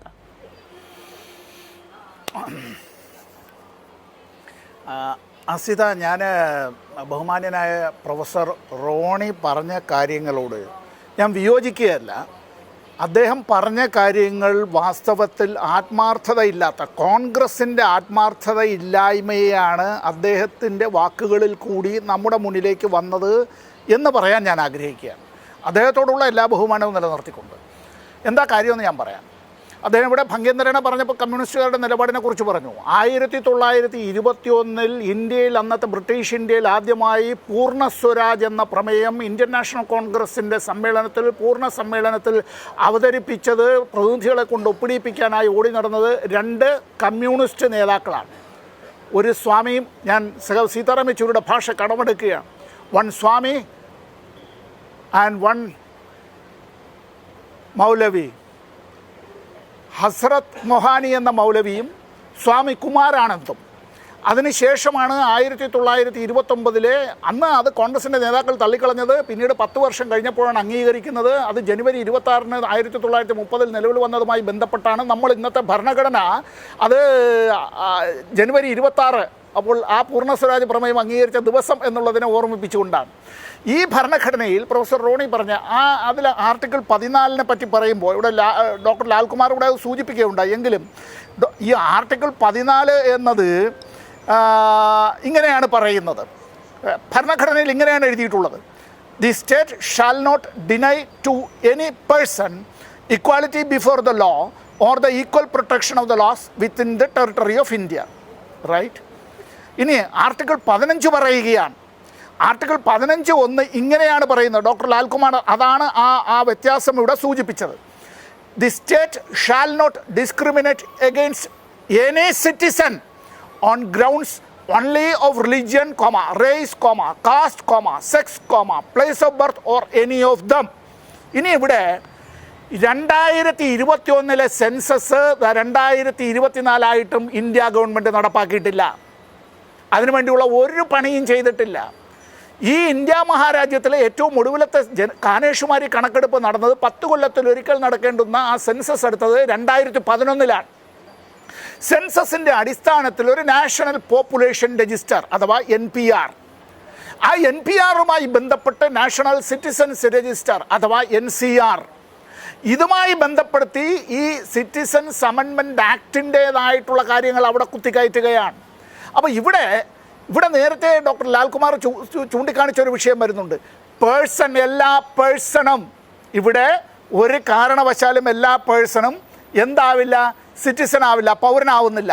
ഇത് മാത്രമല്ല, ഈ പേഴ്സൺ എന്നുള്ളതിൻ്റെ മാത്രമായിട്ട് നിങ്ങൾ ആർട്ടിക്കിൾ 21 എടുക്കൂ. ഇന്ത്യയുടെ ഭരണഘടനയുടെ 3-ാം ഭാഗത്തിൽ no person shall be deprived of his എന്നുള്ളത് ഹെറുമെല്ലാം ചേരും. His life or personal liberty except according to procedure established by law. ഇതുമായി ബന്ധപ്പെട്ടാണ് 1950 ആദ്യമായി അത്തരത്തിലൊരു ചോദ്യം സുപ്രീം കോടതിയുടെ മുമ്പിൽ വരുന്നത്. AK Gopalan versus state of Madras. അതിലന്ന് 4-1 എന്നുള്ള അനുപാതത്തിൽ ഭൂരിപക്ഷ വിധി AKGക്ക് എതിരായിട്ടാണ് വന്നത്. Whether the procedure established by law എന്നുള്ളത് US കോൺസ്റ്റിറ്റ്യൂഷനിലെ ഡ്യൂ പ്രോസസ് ക്ലോസിന് സമാനമാണോ എന്നുള്ളത്. ഇതെല്ലാം പിന്നീട് 25 കൊല്ലങ്ങൾക്ക് ശേഷം Maneka Gandhi versus union of ഇന്ത്യയിൽ സുപ്രീം കോടതി തന്നെ തിരുത്തി പറഞ്ഞു, അന്നെടുത്തത് തെറ്റായി പോയി ആ തീരുമാനം AKGക്ക് എതിരായിട്ടുള്ളത് എന്ന് പറയുകയുണ്ടായി. ഇവിടെ നിങ്ങൾ നോക്കൂ, ഇവിടെ ഈ ഇന്ത്യയിൽ നിന്ന് വന്നിട്ടുള്ളതിൽ ഇത്തരത്തിൽ വിദേശത്ത് നിന്ന് വന്നിട്ടുള്ള ആളുകളുടെ പൗരത്വമായാലും ഇന്ത്യയിലുള്ളവരുടെ പൗരത്വമായാലും നിശ്ചയിക്കപ്പെടുന്നത് ഇന്ത്യൻ ഭരണഘടനയുടെ ഭാഗം 2-ലെ ആർട്ടിക്കിൾ 5 മുതൽ 11 വരെയാണ്. അനുച്ഛേദം 5 മുതൽ അനുച്ഛേദം 11 വരെയാണ്. അവിടെ ഒരിടത്തും ഈ പറഞ്ഞതുപോലെ ജാതിയോ മതമോ ലിംഗമോ ഭാഷയോ വർണ്ണമോ ജന്മമോ കൊണ്ടുള്ള എന്തെങ്കിലും കാര്യങ്ങൾ അവിടെ പറയുന്നില്ല. ഇവിടെയാണ് RSS ഇൻസ്റ്റിഗേറ്റഡ് ആയി ഇത്തരത്തിലൊരു കാര്യം വരുന്നത്. അപ്പോൾ എങ്ങനെ ഇപ്പോൾ തന്നെ രാജസ്ഥാനിലെ ഈ ചില RSS സംഘടനകളുടെ കീഴിലുള്ള പൂജാരിമാർ പൗരത്വത്തിന് സർട്ടിഫിക്കറ്റ് കൊടുക്കാനായി തുടങ്ങിയിരിക്കുന്നു എന്ന വാർത്തകൾ വരികയാണ്. ഈ പറയുന്ന കാര്യങ്ങൾ ഇന്ത്യയുമായി അതിർത്തി പങ്കിടാത്ത അഫ്ഗാനിസ്ഥാനിൽ നിന്ന് വരുന്നവരുടെ പൗരത്വത്തെ സംബന്ധിച്ച് ഇവിടെ പറയുകയാണ്. ഇന്ത്യയുമായി അതിർത്തി പങ്കിടുന്ന മ്യാൻമാർ, ബർമ്മ ഇതിൽ വരുന്നില്ല. നമ്മളുമായി കര അതിർത്തി ഇല്ല എങ്കിലും നമ്മുടേതായിട്ടുള്ള നമ്മുടെ ഈ ഇന്ത്യ ഉപഭൂഖണ്ഡത്തിൻ്റെ ഭാഗമായി തന്നെയുള്ള നമ്മളുമായി അങ്ങനെ വംശപരമായി അത്തരത്തിൽ അടുപ്പമുള്ള DNA ടെസ്റ്റൊക്കെ നടത്തിയാൽ നമ്മുടെ എല്ലാം തന്നെ ആ ഒരു DNAയുമായി ബന്ധമുള്ളവരാണ് ശ്രീലങ്കയിലെ ഇന്നത്തെ ജനവിഭാഗം. അവിടെ നിന്ന് ഇന്ത്യയിലേക്ക് പലായനം ചെയ്യേണ്ടി വന്ന അവരെ സംബന്ധിച്ച് BJP യാതൊന്നും തന്നെ പറയുന്നില്ല. ഇനി ഇത് മാത്രമല്ല, ആസാമിൽ ഹെമന്ത ബിശ്വ ശർമ്മയാണല്ലോ അവിടെ മുഖ്യമന്ത്രി, പഴയ കോൺഗ്രസിൻ്റെ നേതാവാണല്ലോ ഇപ്പോഴത്തെ മുഖ്യമന്ത്രി. അവിടെ CAA നടപ്പാക്കാൻ കഴിയില്ല എന്നുള്ള നിലയിലേക്ക് അവർക്ക് തന്നെ പറയേണ്ടി വരികയാണ്. കാരണം അവിടെ വിഷയം വേറൊന്നാണ്. എന്താ, അത് അവിടെ ബംഗ്ലാദേശിൽ നിന്ന് ഇന്ത്യയിലേക്ക് വന്നിട്ടുള്ള ആളുകളിൽ അവിടെ ആസാമുമായി ബന്ധപ്പെട്ട് ബംഗാളി ഭാഷ സംസാരിക്കുന്ന ഈ അഭയാർത്ഥികളിൽ വലിയൊരു പങ്ക് ഹിന്ദു വിഭാഗത്തിൽപ്പെട്ടവരാണ്. അപ്പോൾ അവിടെ വേറൊരു വിഷയത്തിലേക്ക് വരികയാണ്. റോഹിംഗ്യൻ അഭയാർത്ഥികൾ അങ്ങനെ ബർമ്മയിൽ നിന്ന് മ്യാൻമാറിൽ നിന്ന് വരുന്ന ആളുകൾ എന്നുള്ളത് അവരെല്ലാവരും മുസ്ലിങ്ങളല്ല. അവരുടെ കാളന്തി കുഞ്ചിലെ ഡൽഹിയിലെ ക്യാമ്പിൽ 1-ലേറെ തവണ സന്ദർശിച്ച ആളാണ്. ആദ്യമായി സന്ദർശിച്ച പാർലമെൻറ്റ് അംഗവും ഞാനാണ്. നരകതുല്യമായ ജീവിതം നയിക്കുന്നവർ. ഒരിടത്ത് ഹമാര മന്ദിർ ഹേ സാബ്, ഹമാര മസ്ജിദ് ഹേ സാബ്, ഒരു ഷാൻറ്റി ടൗൺ എന്നൊക്കെ പറയുന്നതിനേക്കാൾ മോശമായ അവസ്ഥയിൽ അവർ കുറേ ഈ ചുടുകട്ട കൊണ്ട് എല്ലാം ഇങ്ങനെ ഉണ്ടാക്കിയതായ, മൺകട്ട കൊണ്ട് ഉണ്ടാക്കിയതായ ഒരു ഹിന്ദു ക്ഷേത്രവും ഒരു മുസ്ലിം ആരാധനാലയവും അപ്പുറവും ഇപ്പുറവുമായി അവരുടെ മുന്നിലേക്ക് അവിടെ നിന്ന് വന്നിട്ടുള്ളതിൽ വ്യത്യസ്ത മതവിഭാഗങ്ങളിൽപ്പെട്ടവരുണ്ട്. ഇവിടെ BJP ഉദ്ദേശിക്കുന്നത് ഇന്ത്യയിൽ ഹിന്ദുത്വ രാഷ്ട്രീയം കൈകാര്യം ചെയ്യുക എന്നുള്ളതാണ്. ഇവിടെ CAA നടപ്പാക്കില്ല എന്ന് സഖാവ് പിണറായി വിജയൻ പ്രഖ്യാപിച്ചു. അപ്പോൾ കോൺഗ്രസിൻ്റെ നേതാക്കൾ ചോദിക്കുകയാണ്, ഇന്ത്യ ഗവൺമെൻറ്റിൻ്റെ നിയമം അങ്ങനെ നിങ്ങൾ നടപ്പാക്കില്ല എന്ന് പറയും. ഞാൻ എൻ്റെ വിനീതമായൊരു ചോദ്യം ചോദിക്കട്ടെ, ലേബർ കോഡുകൾ നടപ്പാക്കിയാൽ അങ്ങനെ ഇന്ത്യ ഗവൺമെൻറ് തീരുമാനിച്ചല്ലോ, ഓർമ്മയില്ലേ? പാർലമെൻറ്റ് അംഗങ്ങളെല്ലാം സസ്പെൻഡ് ചെയ്തുകൊണ്ട് 4 കാർഷിക ബില്ലുകൾ, പഴയ ഓർഡിനൻസ് അത് പിന്നീട് ബില്ലുകളായി കൊണ്ടുവന്ന് അത് പാസ്സാക്കി എടുക്കുന്നതിന് വേണ്ടി നടത്തിയ ശ്രമം, അതിനെതിരായി പ്രക്ഷോഭം നടത്തിയ ആളുകളെ ദേശവിരുദ്ധരെന്ന് ഖാലിസ്ഥാൻവാദികളെന്ന് വിളിച്ചത്, അവരുടെ ഇടയിലേക്ക് ട്രക്ക് ഓടിച്ച് കയറ്റിയത്, ചില ആളുകളെ വെടിവെച്ച് കൊന്നത്, ഇതെല്ലാം ഈ പ്രക്ഷോഭം ഇപ്പോഴും നടക്കുകയാണ്. ഇവിടെ ഈ ലേബർ കോഡുകൾ കേരളത്തിൽ നടപ്പാക്കുന്നില്ലല്ലോ. യൂണിയൻ ഗവൺമെൻറ്റിൻ്റേതായ നിയമമല്ലേ.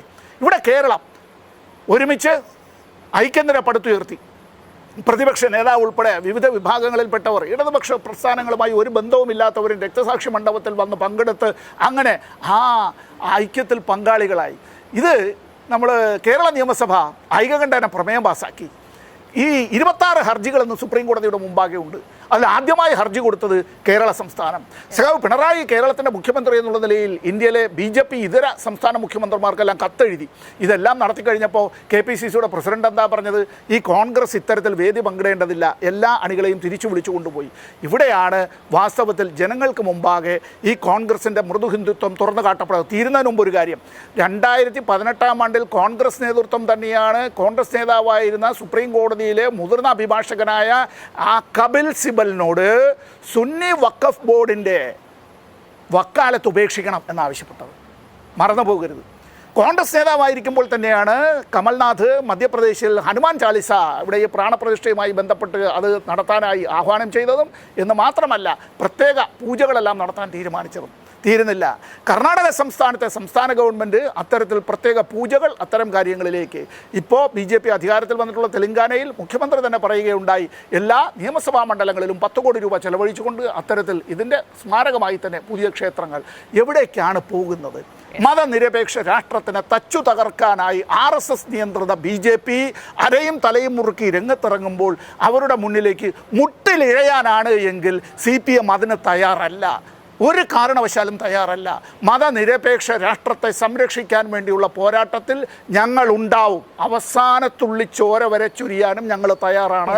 അവസാന ശ്വാസം വരെയും ഈ രാഷ്ട്രത്തെ മതനിരപേക്ഷ രാഷ്ട്രമായി നിലനിർത്തുക അതൊരു ഇന്ത്യൻ പൗരന്റെ കടമയാണ്. ക്ലിയർ ആണ്.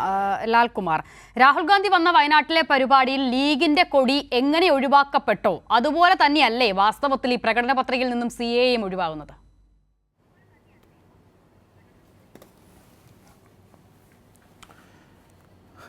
വളരെ കറക്റ്റാണ്. നോക്കൂ അസിത, ഇന്ത്യയിലെ ന്യൂനപക്ഷവുമായി ബന്ധപ്പെട്ട വിഷയം വരുമ്പം കേരളത്തിലെ കോൺഗ്രസ് എടുക്കുന്നൊരു നയം, കോൺഗ്രസ് ആ മുസ്ലിം ലീഗിൻ്റെ നയത്തോട് ഒപ്പം നിൽക്കും, ന്യൂനപക്ഷത്തിനോടൊപ്പം നിൽക്കും. അങ്ങനെ പറയുകയും അതേ നിലപാട് ഇവരുടെ ദേശീയ നേതൃത്വം ആവർത്തിക്കാതിരിക്കുകയും ചെയ്യും. ഇപ്പം നോക്കൂ, മുസ്ലിം ലീഗുമായി ബന്ധപ്പെട്ട ഒരു സ്റ്റേറ്റ്മെൻറ്റ് ഇന്ന് നരേന്ദ്രമോദി പറഞ്ഞിട്ടുണ്ട്. എന്നുവെച്ചാൽ കോൺഗ്രസിൻ്റെ മാനിഫെസ്റ്റോ എന്ന് പറയുന്ന മുസ്ലിം ലീഗിൻ്റെ മാനിഫെസ്റ്റോയാണ് എന്ന് പറഞ്ഞിട്ടുണ്ട്. ആ കാർഡ് അവരിറക്കും. ആ കാർഡ് അവരിറക്കുന്നതിന് കാര്യം എന്താണെന്നറിയോ? ഇവർ നിർബന്ധമായും ഇവരുടെ രാഷ്ട്രീയം ഉയർത്തിപ്പിടിച്ചിട്ടില്ല.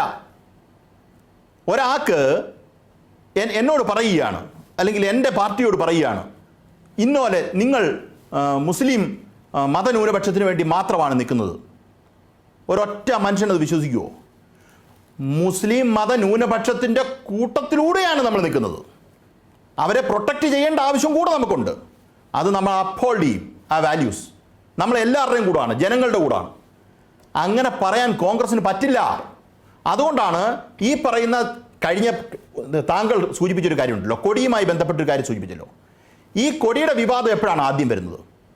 കഴിഞ്ഞ തെരഞ്ഞെടുപ്പ് കാലത്തല്ലേ വരുന്നത്. ആ തെരഞ്ഞെടുപ്പ് കാലത്ത് വന്ന വിഷയം ഈ തെരഞ്ഞെടുപ്പ് കാലത്തും അതൊരു വിഷയമായി വരുന്നുണ്ടെങ്കിൽ അതിൻ്റെ അർത്ഥം ഈ പറഞ്ഞ ജനങ്ങളെ പറഞ്ഞു ബോധ്യപ്പെടുത്താൻ കോൺഗ്രസ് പരാജയപ്പെട്ടു എന്നല്ലേ? ഇത് ഇന്ത്യൻ യൂണിയൻ മുസ്ലിം ലീഗാണെന്നും ഈ രാജ്യത്തിൻ്റെ കൂട്ടത്തിൽ ഈ ഭാരതം വെട്ടിമുറിക്കപ്പെട്ടപ്പം ഈ രാജ്യത്തിനൊപ്പം അടിയുറച്ച് നിന്ന ആൾക്കാരുടെ പാർട്ടിയാണെന്നും പറഞ്ഞു ബോധ്യപ്പെടുത്താനുള്ള ബാധ്യത ഈ പറയുന്ന മനുഷ്യനില്ലേ?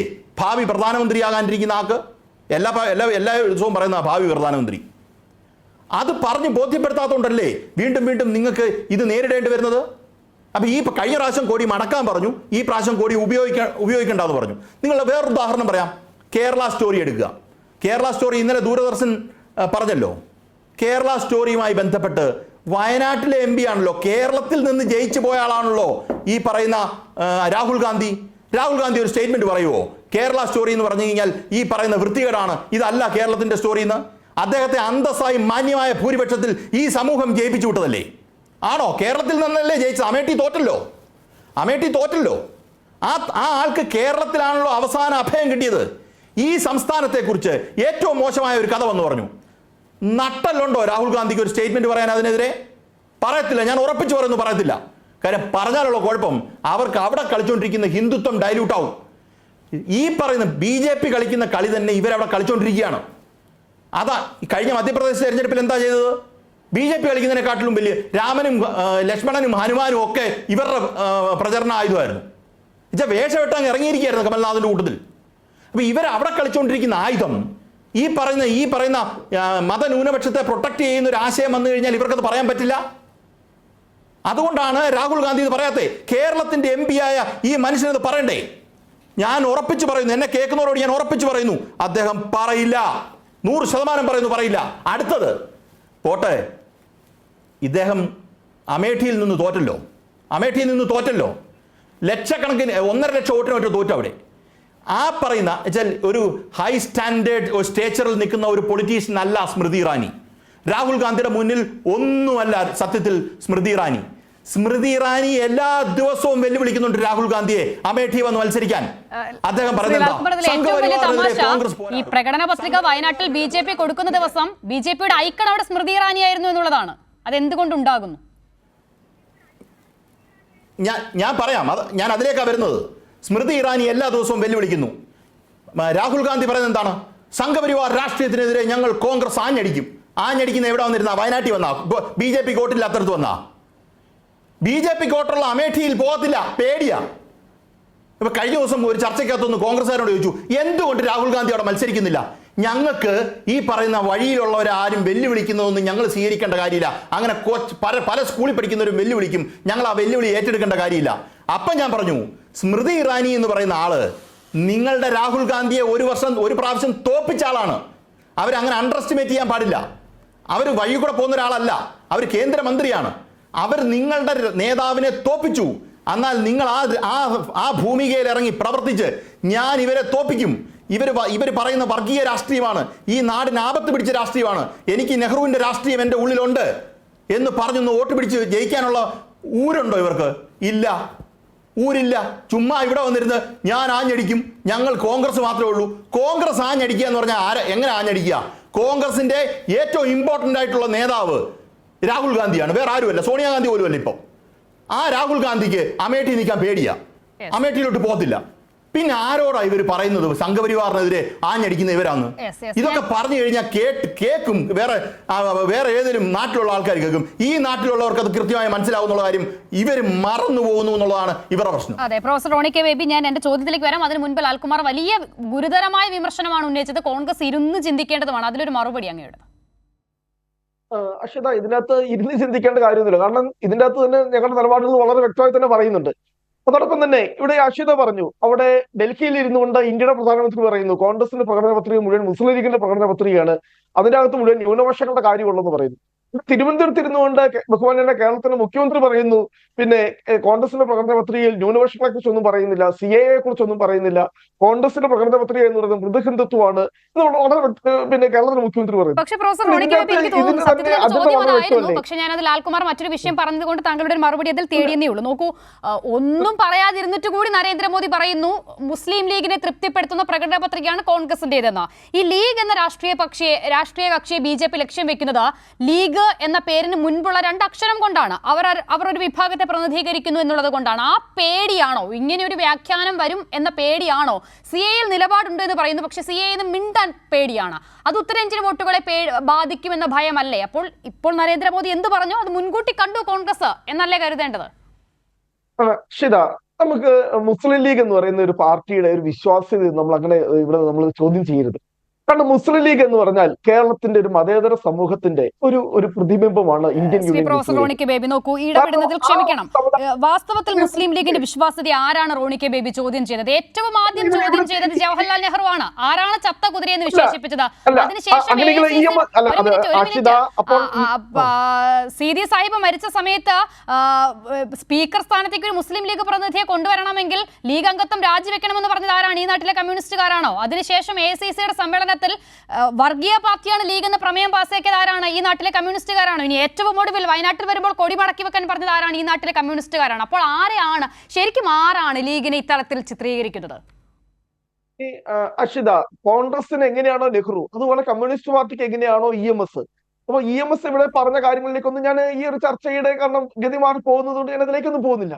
EMS എങ്ങനെയാണ് 86ലും 87ലും ഒക്കെ ലീഗിനെ ചിത്രീകരിച്ചതെന്നും 87ൽ എങ്ങനെയാണ് LDF ഗവൺമെന്റ് അധികാരത്തിൽ വന്നപ്പോൾ RSS നേതാക്കൾ വളരെ കൃത്യമായി തന്നെ കേരളത്തിലുണ്ടായ ഒരു ഭൂരിപക്ഷ വികാരത്തിന്റെ അല്ലെങ്കിൽ ഈ ന്യൂനപക്ഷങ്ങൾക്കെതിരെ അന്ന് EMS ഉൾപ്പെടെയുള്ള നേതാക്കന്മാരുടെ നിലപാട് കൊണ്ടാണ് 87ലെ EK നായനാർ സർക്കാർ അധികാരത്തിൽ വന്നത് എന്ന് പറഞ്ഞ് ശ്ലാഘിച്ച RSSന്റെ അന്നത്തെ നിലപാടുകളിലേക്കൊന്നും നമ്മൾ ചർച്ച ഇപ്പോൾ മാറ്റിക്കൊണ്ട് പോകണമെന്ന് ഞാൻ ആഗ്രഹിക്കുന്നത്. ഞാനിവിടെ പലരും ആഗ്രഹിച്ചത് കേരളത്തിലെ ഒരു പ്രബല സമുദായത്തിന്റെ ഒരു മതേതര ചിന്തയെ, മതേതര മുഖമായി ഇന്ത്യൻ യൂണിയൻ മുസ്ലിം ലീഗ്, അവർക്കില്ലാത്ത ആശങ്ക എന്തിനാണ് CPM ഉൾപ്പെടെയുള്ള പാർട്ടികൾക്ക്? ഞാനിതാ ഇവിടെ ചോദിക്കാൻ ആഗ്രഹിക്കുന്നത്.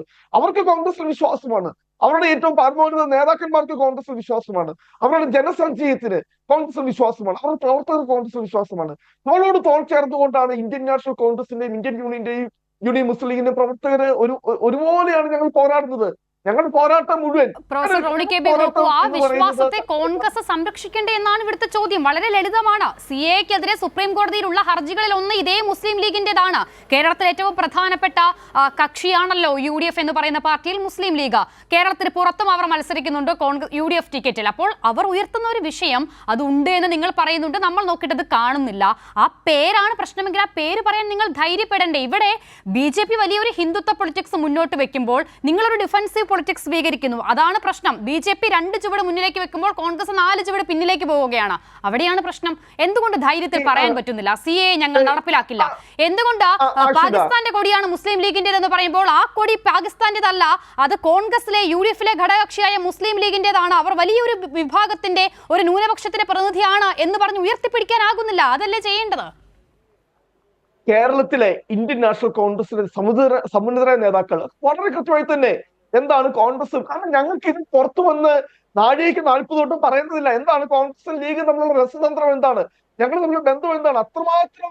പിന്നെ ഏത് കാര്യവും പരസ്പരം ചർച്ച ചെയ്ത്, ഏത് കാര്യവും പരസ്പരം അങ്ങോട്ടും ഇങ്ങോട്ടും വിശദമായി ചർച്ച ചെയ്ത്, അതുകൊണ്ടാണല്ലോ ലീഗിന് ഞങ്ങളുടെ നിലപാടിൽ ആശങ്കയില്ലാത്തോളം കാലം മറ്റുള്ളവർ ആശങ്കപ്പെടുന്നത് എന്തിനാണെന്നാണ് എനിക്ക് മനസ്സിലാകുന്നത്.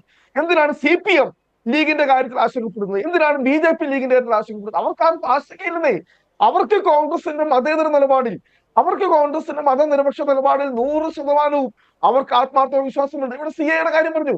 ഇന്ത്യൻ യൂണിയൻ മുസ്ലിം ലീഗിനൊപ്പം അവിടെ കേസ് കൊടുത്തതിനകത്ത് കോൺഗ്രസ് ഉണ്ട്. അശ്വത എന്തുകൊണ്ട് അതിനെക്കുറിച്ച് പറയുന്നില്ല? രമേശ് ചെന്നിത്തല ആദ്യം CAA എന്ന് പറയുന്ന നിയമം വന്നപ്പോഴും ഇപ്പോൾ നിയമവുമായി ബന്ധപ്പെട്ട ചട്ടങ്ങൾ വന്നപ്പോഴും സുപ്രീം കോടതിയിൽ ആദ്യം സമീപിച്ച ഒരാൾ എന്ന് പറയുന്നത് കോൺഗ്രസിന് വേണ്ടി രമേശ് ചെന്നിത്തലയാണ്.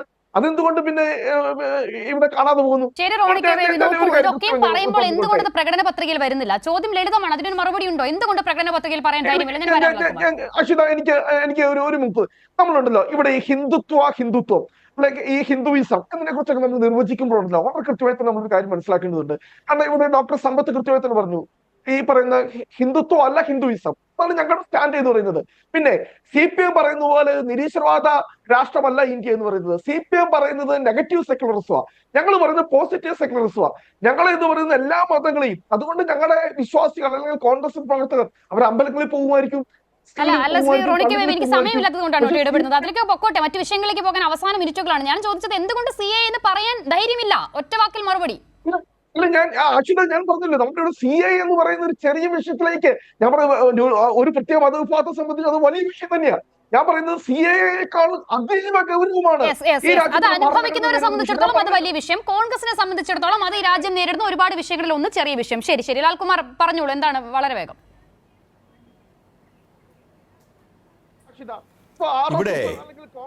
ഇവിടെ ഒരു പ്രശ്നമുണ്ട്. റോണി കെ ബേബി പറയുന്നത് കേട്ട് കഴിഞ്ഞാൽ നമുക്ക് റോണി കെ ബേബി പറഞ്ഞു കേട്ട് കഴിഞ്ഞാൽ ലീഗ് എന്ന് പറയുന്ന ഒരു സംവിധാനത്തെ ഏതാണ്ട് നമ്മൾ സംരക്ഷിച്ച് നിർത്തി അങ്ങനൊരു ആഗ്രഹം നമുക്കുണ്ടെന്ന്. അങ്ങനല്ല നമ്മൾ പറയുന്നത്. പ്രശ്നം നിങ്ങൾ നോക്കൂ, ഒരു പച്ചക്കൊടി പൊക്കിയപ്പം, പച്ച എന്ന് പറഞ്ഞു കഴിഞ്ഞാൽ അത് നമ്മുടെ നാട്ടിൽ മുസ്ലിമുമായിട്ട് കണക്ട് ചെയ്തു ഇല്ലേ? ഇപ്പം ഞാനൊരു കാര്യം ചോദിച്ചോട്ടെ, കേരള സ്റ്റോറി എന്ന് പറയുന്നത് ഏത് രീതിയിലാണ് മുസ്ലിം ലീഗിനെ ബാധിക്കുന്നത്? മുസ്ലിം ലീഗിനെ ബാധിക്കുന്ന കാര്യമാണോ കേരള സ്റ്റോറി? അല്ലല്ലോ. CAA എന്ന് പറയുന്ന മുസ്ലിം ലീഗിനെ ബാധിക്കുന്ന കാര്യമാണോ? അല്ലല്ലോ. അത് മുസ്ലിം ലീഗിനെ അല്ല, മുസ്ലിങ്ങളെ ബാധിക്കുന്നതാണ്. അത് ഈ രാജ്യത്തിനകത്ത് കോൺഗ്രസിനകത്ത് മുസ്ലിമുണ്ട്, CPM-നകത്ത് മുസ്ലിമുണ്ട്. ഒരു പച്ചയമായി ഇപ്പം പച്ച എന്ന് പറയുന്ന മുസ്ലിം കണക്ഷനുള്ള വിഷയത്തിൽ ഒരു CPM-കാരൻ അതിനകത്തില്ലേ? പച്ചക്കൊടി ഈ കൊടി പച്ചയായതുകൊണ്ടാ, വേറെ ഏതെങ്കിലും കളറാണെങ്കിൽ പ്രശ്നമില്ലല്ലോ. ഉണ്ടോ? ആ പച്ച മടക്കേണ്ട സാഹചര്യം വരുന്നു, അത് മടക്കിക്കുന്നു നിങ്ങൾ എന്നുള്ളതാണ് ഈ രാജ്യത്തിന്റെ പ്രശ്നം. നിങ്ങൾക്ക് ധൈര്യമായിട്ട് ഉയർത്താൻ പറയാൻ തന്നെ പറ്റത്ത്. ലീഗിന് പ്രശ്നമുണ്ടോ അല്ലെങ്കിൽ നിങ്ങൾക്ക് പ്രശ്നമുണ്ടോ എന്നുള്ളത് അല്ല ഇവിടുത്തെ പ്രശ്നം. പച്ചക്കൊടി ഉയർത്താൻ ഉള്ള രാഷ്ട്രീയ ബോധ്യം എന്താ നിങ്ങൾക്കില്ലാത്തേ? അതിനെന്തിന് നിങ്ങൾ നിൽക്കുന്നില്ല എന്നുള്ളതാണ് ചോദ്യം. അത് വളരെ ജനറൽ ആയിട്ടുള്ള ചോദ്യമാണ്. അതിന് പകരം അത് ലീഗിന്റെ കൊടി ഉയർത്തണ്ട എന്ന് പറയുന്നത് ലീഗിന് പ്രശ്നമുണ്ടോ ഇല്ലയോ എന്നുള്ളതല്ല ഇവിടുത്തെ പ്രശ്നം. ലീഗിന്റെ കൊടി പച്ചക്കൊടി ഉയർത്തണ്ട എന്ന് നിങ്ങൾ പറയുമ്പം ആ രാഷ്ട്രീയ പാപ്പരത്വത്തെ ചോദ്യം ചെയ്യണ്ടേ? ഒരു പച്ചക്കൊടിയുള്ള വേറൊരാൾക്ക് ഉപയോഗിക്കാം, അല്ലെങ്കിൽ നിങ്ങൾ അത് ഉയർത്തണം എന്ന് പറയാനുള്ള രാഷ്ട്രീയ മാന്യത നിങ്ങൾ കാണിക്കണ്ടേ? മടക്കി കൈ വെച്ചോളാൻ പറയുക, എന്നിട്ട് ലീഗിന് പ്രശ്നമില്ല നിങ്ങൾക്ക് പ്രശ്നമില്ല, ആഹാ ഉഗ്രൻ. അങ്ങനല്ല രാഷ്ട്രീയം പറയേണ്ടത്. നിങ്ങൾ രാഷ്ട്രീയം പറയേണ്ടത് അങ്ങനല്ല. ലീഗിന് പ്രശ്നമുണ്ടോ എന്നുള്ളതല്ല ഇവിടുത്തെ പ്രശ്നം. ഇവിടുത്തെ ബഹുഭൂരിപക്ഷം മുസ്ലിങ്ങളെ ബാധിക്കുന്ന ബഹുഭൂരിപക്ഷം ന്യൂനപക്ഷ സമുദായത്തെ ബാധിക്കുന്ന വിഷയം കൂടാണ്. ലീഗിന്റെ പതാക കൊടി താത്തിക്കെട്ട എന്ന് പറയുന്നത് ഓരോരുത്തരെയും ബാധിക്കുന്ന വിഷയമാണെന്നാണ് ഞാൻ കരുതുന്നത്. കാര്യം അത് നിങ്ങൾ രാഷ്ട്രീയമായി സംഘപരിവാറിന് സറണ്ടർ ചെയ്തുകൊണ്ടാണ് നിങ്ങളത് പറയുന്നത്. അതുകൊണ്ടാണ് പ്രശ്നം. നിങ്ങൾ സംഘപരിവാറിന് സറണ്ടർ ചെയ്തു എന്ന് പറഞ്ഞു കഴിഞ്ഞാൽ മറ്റുള്ള എല്ലാ ആസ്പെക്റ്റുകളും നിങ്ങൾ സറണ്ടർ ചെയ്യും. അതുകൊണ്ടാണ് നിങ്ങൾ കേരള സ്റ്റോറിയിൽ രാഹുൽ ഗാന്ധി മറുപടി പറയാത്തത്, CAA നിങ്ങൾ കൊണ്ടുവരാത്തത്. കാര്യം CAA എന്ന് പറഞ്ഞാൽ നിങ്ങളുടെ ആശയം രാഷ്ട്രീയമായി നിങ്ങൾ സംഘപരിവാറിന് അടിയറ വെച്ചുകൊണ്ട് നിങ്ങൾക്ക് ഈ പച്ച മുസ്ലിം ഒക്കെ കാണുന്നിടത്ത് ഒരിടത്തും പറയാൻ പറ്റത്തില്ല. അതെ പ്രൊഫസർ റോണി കെ ബേബി നോക്കൂ, അവിടെ നിങ്ങളുടെ ആശയം നിങ്ങൾ സംഘപരിവാറിന് അടിയറ വെക്കുന്നു, ചുരുങ്ങിയ പക്ഷം അവരെ പേടിച്ചിട്ടുള്ളതെന്നാണ് പ്രശ്നം. ഈ CAA വിഷയത്തിലെ ചോദ്യം, രാജ്മോഹൻ ഉണ്ണിത്താൻ എന്ന് പറയുന്ന കോൺഗ്രസിന്റെ പ്രധാനപ്പെട്ട ഒരു സ്ഥാനാർത്ഥിയാണല്ലോ, ആ സ്ഥാനാർത്ഥിയോട് CAA-യുമായി ബന്ധപ്പെട്ട ചോദ്യം ചോദിക്കുമ്പോൾ പറയുന്ന മറുപടി അത് ബാലിശമാണ് ആ ചോദ്യം എന്നാണ്. വീണ്ടും അതേ ചോദ്യം ആവർത്തിച്ച് ചോദിക്കുമ്പോൾ കൈരളി റിപ്പോർട്ടറെ നോക്കി രാജ്മോഹൻ ഉണ്ണിത്താൻ വർഗീയവാദി എന്ന് വിളിക്കുകയാണ്. അപ്പോൾ ഇത്തരം വിഷയങ്ങളിൽ ചോദ്യം ചോദിക്കുന്നവരെ വർഗീയവാദിയാക്കുന്നത് BJP-യുടെ സമീപനമാണ് സാർ. ഇവിടെ അത് കോൺഗ്രസ് ആവർത്തിക്കുകയാണ്. അത് തന്നെയാണ് നമ്മുടെ ഇവിടുത്തെ പ്രശ്നം എന്ന് പറയുന്നത്. കോൺഗ്രസ് ഈ രാജ്യത്തുള്ള എല്ലാവർക്കും വേണ്ടി സംസാരിക്കുമ്പോൾ നിങ്ങളൊരു പ്രത്യേക വിഭാഗത്തിന് വേണ്ടി മാത്രം നിലകൊണ്ടുകൊണ്ട് അവരുടെ ഇടയിൽ വല്ലാണ്ട് തെറ്റിദ്ധാരണ പരത്തിക്കൊണ്ട് അല്ലെങ്കിൽ ഈ പറയുന്ന കൊടിയുടെയും അതിന്റെയും ഒക്കെ കാര്യം പറഞ്ഞു. ഞാനൊരു കാര്യം കൃത്യം, ഈ രാജ്യത്തെ മുസ്ലിം മതന്യൂനപക്ഷം പറയുക നമ്മുടെ സഹോദരന്മാർ, അവർക്കറിയാം സംഘപരിവാറിന്റെ കെണി എന്താണ്, സംഘപരിവാറിന്റെ രാഷ്ട്രീയം എന്താണ്, പിന്നെ കോൺഗ്രസും മുസ്ലിം ലീഗും ഒക്കെ എടുക്കുന്ന നിലപാടുകൾ എന്താണെന്ന് കൃത്യമായി പക്ഷേ പ്രൊഫസർ റോണി കെ ബേബി, ഗുജറാത്ത് കലാപം മുതൽ കണ്ട ഈ രാജ്യത്തിനോട് എത്രമേൽ ഭീകരമായി മുസ്ലിങ്ങൾ വേട്ടയാടപ്പെടുന്നു എന്നുള്ള യാഥാർത്ഥ്യം നമുക്ക് ബോധ്യമുള്ള ഒരു രാജ്യത്തിന്റെ മുഖത്ത് നോക്കി എങ്ങനെയാണ് താങ്കൾക്ക് ഇങ്ങനെ പറയാൻ കഴിയുന്നത് പ്രൊഫസർ റോണി കെ ബേബി? ഇന്ന് രാജ്യത്തെ എല്ലാ വിഭാഗം ന്യൂനപക്ഷങ്ങളും BJP സർക്കാരിൽ നിന്നും RSS-ൽ നിന്നും അപകടകരമായ വിധം ഭീഷണി നേരിടുന്നുണ്ടെങ്കിൽ അതിന്റെ മുൻപന്തിയിലുള്ളത് മുസ്ലിങ്ങളാണ്. അത് ആവർത്തിച്ച് പറയാൻ നമുക്ക് കഴിയേണ്ടേ? അതിനെ ഒരു വിശാലമായ ബ്രാഞ്ചിലേക്ക് ഒതുക്കിയതുകൊണ്ട് കാര്യമുണ്ടോ റോണി കെ ബേബി? അക്ഷിത, അവിടെയാണ് അക്ഷിത പ്രശ്നം. ഞങ്ങൾ കൃത്യമായി ഞാനൊരു കാര്യം ചെയ്യട്ടെ, പൗരത്വ ഭേദഗതി നിയമവുമായി ബന്ധപ്പെട്ട് CPM കേരളത്തിലെമ്പാടും പിന്നെ വലിയ റാലികളും പ്രതിഷേധങ്ങളും നടത്തിയപ്പോൾ കോൺഗ്രസ് ആർജവത്തോട് ഞങ്ങൾ പറഞ്ഞു പൗരത്വ ഭേദഗതി നിയമത്തിനൊപ്പം തന്നെ മണിക്കൂരും. അതാണ് ഇവിടുത്തെ പ്രശ്നം എന്ന് പറയുന്നത്. നിങ്ങൾ എന്ന് പറയുന്നത് നിങ്ങൾക്ക് ഒരു പ്രത്യേക മതവിഭാഗം ഈ തെരഞ്ഞെടുപ്പിന് മുഴുവൻ അജണ്ടയും CPM കൊണ്ടുപോകുന്നത് എന്ന് പറയുന്നത് ഒരു പ്രത്യേക മതവിഭാഗത്തിനിടയിൽ മാത്രം ആശയങ്ങൾ സൃഷ്ടിച്ചുകൊണ്ട് ഞങ്ങൾ പറയുന്നത് ഇത് ഈ രാജ്യത്തെ മുഴുവൻ മതന്യൂനപക്ഷങ്ങളുടെ പ്രശ്നമാണ്. ഈ ചർച്ചയുടെ ആദ്യം മുതൽ ഞാൻ ആവർത്തിക്കുന്നത് എന്ന് പറയുന്നത് ഇത് ഇന്ത്യൻ ഭരണഘടന വിഷയമാണ്. ഈ രാജ്യത്തെ മുഴുവൻ നിങ്ങളുടെ വിശാല ചിന്ത മനസ്സിലാക്കുന്നു. പക്ഷെ നിങ്ങൾ മനസ്സിലാക്കേണ്ടത് CAA ചുരുങ്ങിയ പക്ഷം മുസ്ലിങ്ങളെ മാത്രം ബാധിക്കുന്ന വിഷയമാണ്. അത് ഈ തെരഞ്ഞെടുപ്പിൽ സജീവമായി നമ്മൾ ചർച്ച ചെയ്യുന്നു. അവിടെ കോൺഗ്രസ് പോലെ ദേശീയ പാർട്ടി അഭിപ്രായം പറഞ്ഞേ തീരൂ, അതിൽ തർക്കവുമില്ല. ഡോക്ടർ എ സമ്പത്ത്, ഞാൻ വളരെ വേഗം അങ്ങയിലേക്ക് മടങ്ങി വരാം. ചർച്ചയിലേക്ക് വീണ്ടും ഡോക്ടർ എ സമ്പത്ത്, കോൺഗ്രസ് സാങ്കേതികതയിൽ നടപ്പിലാക്കില്ല എന്ന് പറയുന്നു, പക്ഷേ അത് പ്രായോഗികതയിൽ നമ്മൾ കാണുന്നില്ല. പ്രകടന പത്രികയിൽ ഇടം പിടിച്ചില്ല എന്നതുപോലെ തന്നെയാണ് ഈ പ്രഖ്യാപനം വന്ന ശേഷം കോൺഗ്രസ് ഭരിക്കുന്ന ഒരു സംസ്ഥാനങ്ങളും ഈ വിഷയം നടപ്പിലാക്കില്ല, CAA നടപ്പിലാക്കില്ല എന്നൊരു നിലപാടെടുക്കാൻ തയ്യാറായിട്ടില്ലാത്തത്. അതിന്റെ തുടർച്ച മാത്രമല്ലേ ഇപ്പോൾ കണ്ടതും?